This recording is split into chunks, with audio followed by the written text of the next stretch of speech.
Hi everyone, I'm Andrew Orsatti and welcome to the latest in a series of conversations with football players from around the world who we are proud to call FIFPRO Global Player Council members. That is an advisory board set up to discuss issues of concern amongst professional football players worldwide. And today we have two Canadians, Marcel de Jong and Diana Matheson, who we'll hear from in a moment, together with FIFPRO's General Secretary, Jonas Baer-Hoffmann. First of all, to you, Marcel, how are you keeping in these awkward, bizarre times of the corona crisis, especially considering that you're in a country where you're really trying to gain traction with the new Canadian Premier League? Yes, thanks, Andrew. I mean, Marcel de Jong, very strange times, obviously. As we all know, it's been difficult. Been playing in the brand new Canadian Premier League, which is also special. I mean, and then just starting up to playing, and now with the COVID interrupting everything, is just a big issue. But we're managing it. I'm pretty sure we'll be back playing very soon. So can't wait for that. Indeed, and we'd love to hear more about how you're managing that, and indeed what you're doing with the Player Association in Canada that is assisting to really ensure that this league has a strong foundation for the future. Now let's go to Diana Matheson, another Canadian, another national team player like Marcel has been. Diana, welcome. Thank you for your time. What can you tell us about yourself and what has brought you to this point in your career to want to play a role in the Player Council like Marcel? Thanks for having me. First of all, like Marcel, I have strong roots in players' associations. I've been a part of the Players' Association for the women's national team since 2016 when we formalized. And then athletes' rights kind of these last few years have just become bigger and bigger, and is something that has always interested me. And it's definitely that women's side of the game that is interesting to me, growing that. I myself play in the US. Just got back from a tournament in the NWSL there, and I'm now sitting in quarantine for 2 weeks. So lots of time to devote to athletes' rights in the next little while. Yes, and we'll be talking a lot about that, so the rights of athletes or football players worldwide, and specifically in your market as it relates to Canada or the North American scene and more broadly. And to help guide us through this, the idea today is to have a conversation with FIFPRO's General Secretary, Jonas Baer-Hoffmann. Jonas, over to you. Thanks, Andrew. Thanks. Great to have you guys on, and thanks for taking a little bit of time. As we talked through before, these conversations are really to give an opportunity for people watching to get a feel for who you are as people, what are your thoughts on what's happening in the game, your experiences right now in this difficult time, and of course, the whole movement of the Players Association around the world. So really thrilled to have a bit of a chat with you guys today. And really maybe the most curious thing that I have on my mind is Diana, tell us what that bubble was like. First league, trying that model, getting through it apparently reasonably well. So really curious to find out what that felt like and how it operated. It was okay. The hardest part of it was a lot of players had been in market since March. I had been with Canada, returned from international duty, so actually was quarantined in Canada and didn't go back to Utah where I played at the beginning of the season. So I only went down the end of May. But for those players that were there since March, it was honestly quite a long haul. I think it was really mentally tough. But once we got into the tournament mode, the bubble was all right. The league did a good job of really listening to feedback, heard our concerns, set up at least a coffee truck for us so that people could get their caffeine fix. But I think the time was short enough and they had enough player feedback that it was bearable. And as soon as people got into training and playing games, that of course helped a lot to make it work. Yeah, it's quite interesting for us when we look at this on a global level, where the US, also with the NBA now and NFL, etc., planning for it, using these bubble models. Or the hub, whereas in Europe or in other parts of the world, it's really more of a testing and other rules around it type of approach. So it's very interesting to monitor how it operates. And I think that the psychological part that you touched upon was something that we actually, during the pandemic, we monitored that and we studied it with players, and we saw quite some severe increases in the numbers of players reporting concerns about their mental well-being, etc. So I think it's been a challenging time, especially of course, for players who are abroad, who are not with their families, who may be living on their own, etc. So yeah, I can imagine that was not the easiest part. How is it for you now? You said you're in quarantine, and then what's the outlook? When's football back on? Well, I feel like it's a bit of deja vu because now we're back in a situation where we're not quite sure still. So the NWSL did this Challenge Cup, box checked, but now there's talk that there's going to be a little more training towards the end of the year. We're still waiting to hear for sure. And then, of course, with the national team, we're still waiting to see if and where we can play games, because that's going to be tough, too. Most of our players play internationally. So if they fly back to a camp in Canada, they might have to quarantine for 2 weeks, which makes FIFA dates pretty hard. Or it's going to be tough for us to fly anywhere either to play an opponent. So it's still up in the air at football at the moment. All right, yeah, I think that sounds familiar for many players at the moment. Just the difference that you've actually completed your competition and most are still trying to get there. Marcel, what's it been like for you? I mean, we've talked a bit throughout, but what's been the experience for you over the last few months by now? Yeah, I mean, a lot of insecurities. We've been, I believe March 15th is when we got that call that we are not supposed to train anymore and we have to be in quarantine. And so that was kind of a shock, and we all didn't really know what to do and what to expect. And yeah, we're 4 months later now, and it's still uncertain. I mean, there are some rumors going on right now that there will be having some sort of tournament, so hopefully that will go through and we can get to playing, because obviously that's what we love to do. And but yeah, it's been strange times. I mean, I've never spent so much time with my family, and which is good also. And but yeah, no, it's difficult. I think yeah, the world hit the reset button, and yeah, but yeah, hopefully it's time now to leave that behind us and slowly get back to the normal. Yeah. Well, now you're a pretty experienced player, both club and national team, so I guess you're maybe a little bit better set up to deal with the situation, but CPL, very fresh, I guess still getting off the ground. The conditions for many of the players, I guess, are still, they're trying to find their way into a sustainable career. What's the message that you get from your colleagues? Is it hard on them to have this uncertainty about how it continues? For sure, definitely. I mean, we got a lot of young players coming from universities, and they're together in a house with three other guys, and it's just a lot of, the F1 talks, and then the other one picks it up, and they get into that same habits and same rhythm. So they can either talk each other up or talk each other down, right? So it's kind of one of those. But yeah, for me personally, I'm here with my family. This is my home now, so it's just easier because we have a lot of young players that are here on their own, by themselves, and they want to just go home to their parents or whatever. And so it's a little bit different for them. Yeah, like you said, like I'm pretty experienced, so I know what to expect, and I know what to do to keep my head focused for when that call comes that we can go back to playing again. So I'm just trying to keep it cool and trying to help everyone out as much as I can.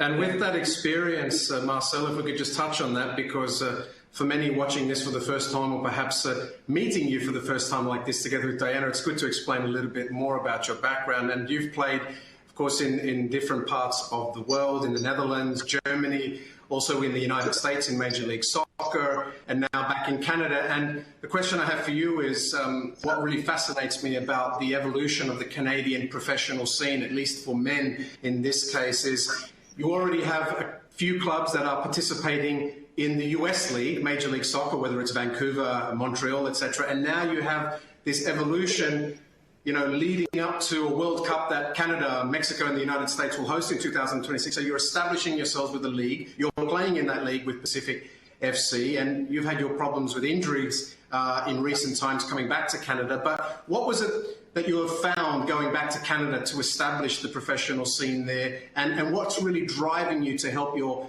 fellow professionals? What kind of conditions are you finding there to start a new situation? Yeah, like you said, I mean, I grew up in Holland, and so it was just soccer, everywhere soccer. And when I came back to Canada, it's just like, yeah, for me personally, I don't. It's really strange to see that soccer is like the sport number 3 or number 4 on the list of all the sports. So in Holland, it's a no-brainer that soccer is the number 1 sport, and so that was kind of something to adjust. I was just expecting to seeing only soccer. I mean, I've never saw hockey or basketball or baseball or even lacrosse. You know, like I've never even knew anyone that enjoyed watching those games. But now, obviously, that's changed for me as well. But no, it's that was one of the main things that's behind compared to where I'm from Europe, and soccer is just a religion, and that's something that's missing over here. And we're on the right track. I mean, I'm glad I'm experiencing. I'm here now, so I can experience the lead up to the World Cup, and I think that's going to be pretty extraordinary to see the soccer grow as we get towards closer towards 2026. And this question is for both of you because you have, I guess, a commonality in that you're both in, shall we say, the latter stages of your career. Although who knows, maybe you want to play on for many, many more years. But for you, Marcel, first of all, and then to Diana, you have just recently returned from a pretty severe injury. I understand you ruptured your Achilles tendon, and you're on the brink of transitioning to life after sport, setting up the player association, leaving a legacy, or building something for the future for your fellow Canadians. So, how do you find this transition? What can you tell us about this point of your professional journey?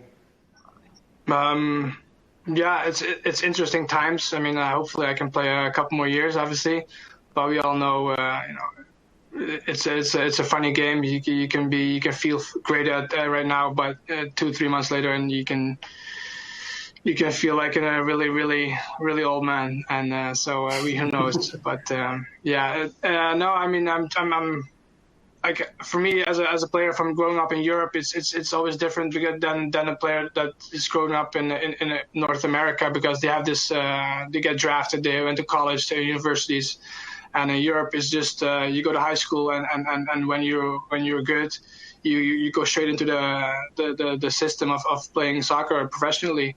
So I never really had that education for setting myself up for after my career.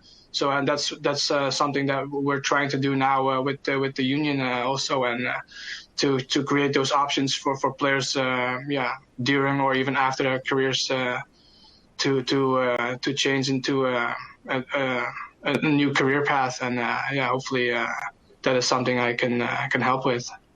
Yeah, and for you, Diana, the same question. I mean, how are you progressing at this stage of your career? I, unlike Marcel, I'm not planning on playing a few more years. I mean, we were supposed to have an Olympics this year, and then my plan was to finish out the season in Utah and retire after that. So the plan has been pushed back one more year as it stands now. But yeah, after that, I plan to be done. I've had a few injuries later in the career, and I'm healthy now, but not trying to push my luck too much farther. And then same as Marcel, the Players Association stuff, I want to keep building that when I'm done. Set it up in a way where it can be sustainable long term once the current group of players is gone. And then I would love to be a part of anything that's bringing a league into Canada for the women, or an NWSL team into Canada for the women. Toronto is a pretty great city, and I would love to see them get a women's side in the future. So anything along those lines, I'm going to jump into that as well. Other than that, maybe just take some time off. I know from other athletes who are friends who've retired, it's really hard to replace the passion for what you do quickly. So I'll try and take my time and maybe relax a bit. Although I think people say that and then they get stir crazy after a month or two. That might be the case too. We'll see. Maybe you can lead the people who are watching this a little bit along that journey of what you've done with the national team in terms of your organizing, probably the early frustrations of why the players felt the need to set up a PA, and how you've come now along, because by now I think that the situation is is much better than what it was, at least when you started, and it's relatively stable. Your team has been successful. I'm sure the conditions that you fought for were a part of getting you into a spot where you could be successful. So I think that would be really interesting to share and hear a little bit from you about that progress and what got you motivated and what keeps you driving forward to bring the sustainability to it that you just mentioned. Sure. For us, our program had a history of kind of the senior players just negotiating on behalf of the team, kind of handshake deals for World Cups. Once World Cup prize money was on the table for us, it wasn't at the very beginning. But then when that group of older players retired, the knowledge, the responsibilities, because there was no structure, was kind of lost. And in the years following that, because we weren't organized, because Canada Soccer maybe wasn't organized either, we went into an Olympic Games and we came out and we didn't get paid for it at all. And that kind of pushed us to get more organized, to form formal agreements, multi-year contracts with Canada Soccer to get the terms on the table. So hopefully we could build a better relationship with them and not have to talk about these things prior to every tournament, which is what we were doing. And the building of those first contracts was a bit contentious. I think there's a lot of pushback on both sides, to be fair, because there was differences of opinion. There was kind of some, I'll even say hurt feelings on both sides. So it was really about getting to an agreement on that was a big, big step. And then it was in 2016 where we actually formalized as an association with player representatives. We have fantastic lawyers in Toronto who have been working us from the beginning, pro bono, which really allowed us to do any of this. Because again, didn't have the resources that probably the men's side would have or other federations would have. And then again, now the motivation is to set up the next generation so that the same thing doesn't happen. So the knowledge isn't lost, so that as soon as we retire, there's not a step down once we leave, that they can continue building seamlessly once we're gone. Yeah, I think that's regardless of which of the really successful and like multi-generational players association you talk to, like this, the legacy bit is really important, what you leave for the next generation, how you build on it. But for us, like looking at this as a global umbrella organization, it's very clear that maybe the greatest driver for our movement in the last, let's say, decade or so has been the organizing around the women's side. For sure, it's been the biggest push. It's been the biggest inspiration. There have been some of the really breakthrough agreements came through, especially the women's national teams. And now we get slowly some of the leagues getting their first CBAs in place, and we get some development. But it's really exciting to see how the national teams have built their space, and also how they've carved out new types of agreements simply because playing for your country is part of your job. On the men's side, it's almost often considered as the add-on to your job at the club. But in the women's side, of course, the national team needs to provide because the circumstances aren't as stable on the club level yet. So it's been really interesting to see that. For us, it's been a great driver. It's been incredibly motivating, and to see the energy and help in different countries to get to the next level is really, really cool. But Marcel, maybe for us too, I think. Sorry, I was just going to add as well. I think it's important. We talked about the contentious relationship at the beginning, and obviously every contract renegotiation, there's again some adversarial conversations there, but really it's 100% improved the players' relationship with Canada Soccer because both sides just knows what's expected of them. And there's not constant arguments about little details. It's in the contract. And then if there is something that comes up, it's a conversation for the next contract. So the working relationship has been so much better once things are on paper, I think. It's worth mentioning, Jonas, that for Diana, she played, more than 200 matches for her national team. That's 3 Olympic Games as well, 2 bronze medals, 3 World Cup appearances in the finals tournament. And I suspect, Diana, if I could just ask you one more question about, the contentious issues and the negotiation with your federation, that whenever it got to finance, you were the one in the lead as a major in economics from Princeton University. I guess if there were ever any questions about finance and the redistribution model between men and women, you were pretty strong on that, I hope. Yeah, I do enjoy talking about that. Don't tell them that I don't remember anything from my undergraduate degree, but I can fake it a lot, I think. So, Marcel, we just heard that the women's national team has a few a few steps in terms of sporting success ahead of the men's team, I guess. But it's also interesting, of course, to see that the women's national team has been organizing, and now through the league coming up on the men's side, it's now a push for you guys to start setting up a players association and get the drive for the conditions going. And I know you're central to that push, which is fantastic, because I think especially in North America, where the whole sports system is so much built around collective agreements and around shared ownership of the sport, really, between the athletes and the teams, it would, to me, be very natural for Canada to be leading in that same direction. But I know the experience has been, well, I think a bit of a roller coaster, like Diana explained as well, right? Yeah, definitely. I mean, it's been a bumpy ride for sure. Yeah, what can I say? I mean, everybody has their own opinions about unions, and I get it and I respect it, and but yeah, we're here for the players, and we wanna be there for the players, and we wanna improve the league, improve Canada, yeah, make it more interesting for notable players to come over to Canada, and to make a platform for the younger generation coming up, and that's what we're trying to create here. And but yeah, we're still on the right track. We're still not there yet, but I mean it's just like I said, it's a bumpy road. But no, I'm confident that at some point we will see eye to eye, and we can all work together and rock through the same door as. Yeah, I think, I mean, it would seem so obvious that for just an economy and a culture like Canada, that you would normally expect, to be honest, looking at it from here, you would expect it to be much more further along in terms of the professional game development. So having a league, of course, is critical as an infrastructure. But I think it's also very obvious from what Diana is talking about, what you see in so many countries, that healthy relationship and the investment that you get from the players by being part of building it, which I understand is a big motivation of why you've helped to set up the Players Association, just helps the sport grow and helps the league to be stable and know how it's going to develop for years to come. Yeah, definitely. I mean, and that's what it's all about, right? So I thought somebody said something. No, you go ahead. Sorry. That was me. Oh, okay. Yeah, no. I just that's what it's all about. At the end of the day, it's about soccer. It's about the players. It's about the fans. It's about everybody. And if you can all join forces and make Canada great again. Like that's the whole idea.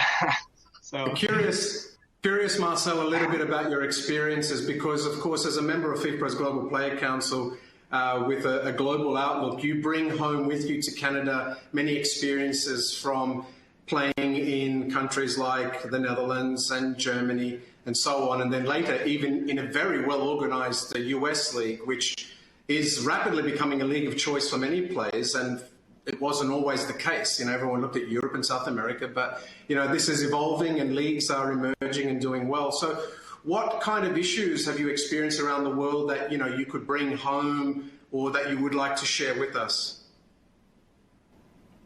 Yeah, it's a good question. I mean, like obviously I grew up in Holland and playing in the system there. And I just felt like, when I was playing there, that everything is just so organized, and there were no issues. There were no fights between players in the league. There was always just clarity, and I think that's the main thing that I want for the PA in Canada. There's just this clarity, and I think that's huge for players, that they know that they're been taken care of, and I think that's a huge factor for players eventually making their way to Canada, and knowing that this is a country where players are being looked after, and I think that's one of the big ones for players. I think just knowing that in the back of their minds, that like if something happens, the PA is there for them, and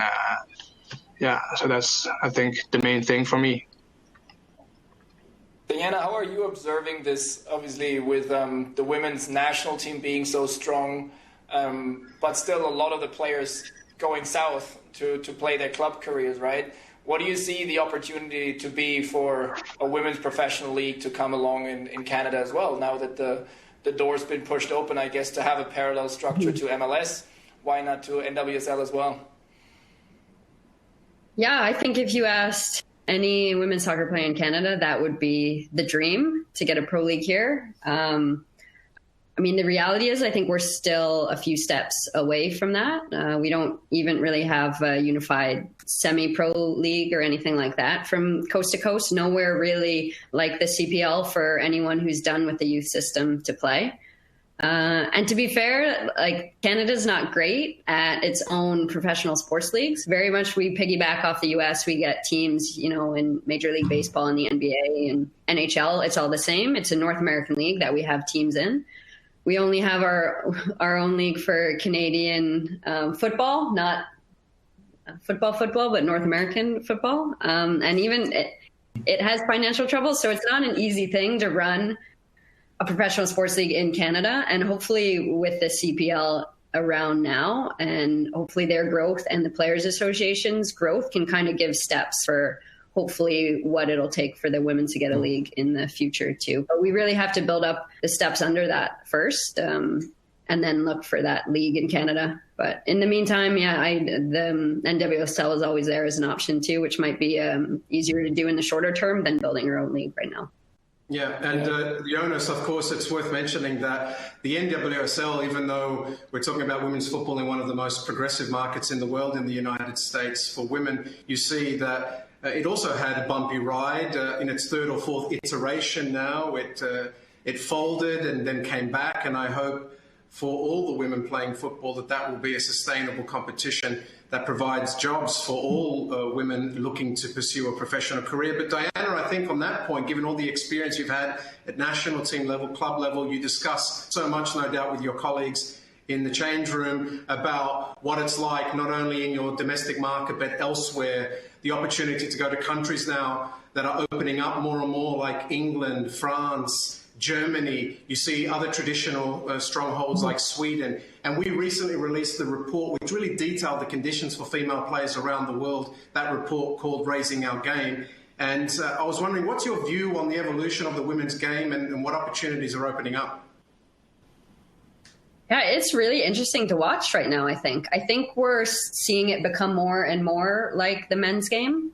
We mentioned earlier the power historically has been in the national teams for the women, but I think the clubs and the leagues are growing. And I think we're slowly going to see a shift towards the clubs paying more and more money, better contracts, and countries losing the power they had, I think, over players in the past, because their primary job is now going to be with their clubs instead of their national teams. And specifically, the growth in Europe has been incredible. I mean, obviously, Germany's had an incredible league for years, Sweden, Norway, France, with its very strong clubs for a long time. But now with England, as you mentioned, coming up, a couple clubs in Spain coming up, which has improved their national team massively. That shift, I think, is incredible. And you're going to see more players from Canada and other countries wanting to play for clubs like Liverpool, like Chelsea. We just had one of our players graduate university, and she's going to go play for Chelsea in England because it's an incredible club. They're offering good money. Like, why wouldn't you go play there? Versus, again, with the North American leagues, you've got the draft system, so the players don't really get to choose where they're going to go necessarily. So, you know, why not go to Atletico Madrid or Chelsea or wherever, you know, one of these big clubs that you grew up watching? I think that's a really cool change in the women's game that absolutely wasn't around when I was finishing university. Yeah, and that mobility is so critical, right? Because you could be the biggest talent in the country, but if your domestic infrastructure just doesn't push you to be the best you can be, then having that chance to go elsewhere and really from an early age on develop under the best conditions you can imagine, I think will just also increase the quality of the game massively. And we're looking at a World Cup expansion coming up, more teams, and, you know, the game needs to develop the depth, right? We need more countries that have really high quality national teams that can compete in a tournament like that and show the big nations that historically have been there that it's not they're coming for their lunch money. So I think it's so important that we keep that, that ability for the players to develop in the best opportunities. And it's of course interesting that you see these clubs which have had so much financial success in the men's game who are now open up the doors and simply through the infrastructure provide a completely different setting for the players to play under the same conditions, whether it's medical training environments and all of that. You just get a completely different boost to be a pro. Yeah, absolutely. And that's even true in the NWSL. Again, the teams that have affiliated with the MLS clubs have tended to have more success so far because the infrastructure is already there, because the brand is already there, et cetera, et cetera. So it's helped a lot. And I love, too, the examples of England and Spain, because it really, their domestic leagues have boosted their national teams. And they went from, England was probably 10th, a bit lower for years and years when I first started the national team. Spain wasn't even on the map. And now both top 5 countries in the world because their domestic games have gotten so strong. Marcel, how are you observing this? Obviously in a country where the women's national team has been so successful now, but also all the different places that you've played. In Holland, there's been a great push of the national team in the last few years, etc. What's your observation on it? How do you experience that? Like Diane just touched on, I think that's just interesting that like you're creating an own league in your country, and then that will push the national team and into the top ranks. That's just that shows that it should be a no-brainer for the countries to pursue the same path. And I think that's just a matter of time. I think people are still testing the waters and seeing how it all develops. And same as what could happen with the CPL. They're seeing if the CPL is sustainable, and I think that's what's going to happen with the women's as well. And then they'll have their own league here, and I think that's just a matter of time. But I can't wait for that day. It helps everybody again. The development of these new markets for the women's game actually came along with significantly improved conditions for the players. And one thing that we've seen when we studied what happened over the last few years is that really these pathways for the players to be in sustainable conditions is critical, not just for them, but for the game overall. So I think that's quite a key point, right? That you worked through with your CBAs for the national team, but now you see the same on the club side. Unless the career paths are there, unless you can really dedicate yourself and you have to pay, you have the conditions and everything, the game's not going to grow in the same way that it should. Yeah, and it's not even for the players, I think. It's everything on the women's side. It's the refereeing, management, coaching. There just needs to be more of a pathway in place for all of those steps along the way so that women can see women playing, women can see women coaching, women can see women leading. And again, I think we're at a place now where conditions are competitive enough where the best players are going to go where the best conditions are. So clubs are going to have to keep stepping it up and putting in money and putting in the best professional clubs and leagues, because that's where the players are going to go. I think we've seen that over the last few years. The power is shifting to the athletes more and more in sports internationally. And that's the same for women's soccer. So players are going to go to big clubs paying big money. Why wouldn't you? Because there's those choices out there now. Absolutely. And then maybe the thing that's lagging at the moment now, especially, I can speak to North America probably more than Europe, is just the media coverage. The silence from some of the U.S. media outlets around the NWSL Challenge Cup was deafening. Even now, you'll hear on ESPN them discussing the conditions in the bubble for baseball, for hockey, et cetera, et cetera. Not even a mention of a women's soccer tournament that just successfully had a tournament in a bubble and what that would have looked like. That's a huge, huge blind spot right now. And until it's on the media and people can actually see it, the things that are there are not going to have as big as impact, and it's going to be slower to build them unless everyone can see what's out there already. Yeah, I couldn't agree more, and I think that goes for for everything about how we portray the game, whether it's the investment in sponsorship, whether it's the, you have the example now with the new expansion team in LA coming up, and the power that they threw behind it from a brand perspective, and from the perspective of they take this as serious as starting an MLS franchise. And I think when you have to talk about it like you mean business in order to make a business out of it. And I agree, it's still considered too much the little sister of, instead of its own thing and its own values and its own value in the commercial sense, and that it can actually grow into something very strong. And I think you're right. It starts with how we talk about it, and that we talk about it, and that we take it just as serious. And I think especially in this case, I mean, it's not just about the game itself, it's the experience of running a bubble for the first time. Nobody had ever done it. And I think it's quite telling that even that did not trigger the attention. I think that's where also the leadership of these companies needs to look themselves in the face and realize how they may want to do this differently in the future, because they're talking to a massive audience that they're ignoring when they're not taking the women's game as seriously as they do on the men's side. Marcel, maybe as a last one, I mean, you're still trying to get Alphonso Davies' spot in the Canadian national team. But we just saw the last few days that CONCACAF announced how they are going to change their format for the qualifiers for the World Cup, the Nations League, etc. Because of COVID, of course, at least I think 3 national team windows were lost this year. They're trying to make up for the games. It's a huge issue internationally because the calendar is getting so incredibly congested that the rest for the players will almost be none, which of course puts enormous strain on the health of the players, the mental capacity of the players, etc. How is that for you? Like, you're still sitting in this uncertainty about how your league will finish. National team football is starting to hopefully come back up at the end of the year, and we're looking at a calendar which is going to be incredibly tense. Yeah. First of all, I'm not sure why Alfonso has taken over my spot. I mean, that's just mind-blowing for me. But no. I'm happy. I'm happy he's doing so well. I think with the busy schedule of that's coming up for all the national teams, I think that it is maybe a good thing that it's a national team, so you can have a wider pick of players, and you can just kind of give players rest or have them enjoy their holiday a little bit longer. That's why I think it also is also a good thing to maybe to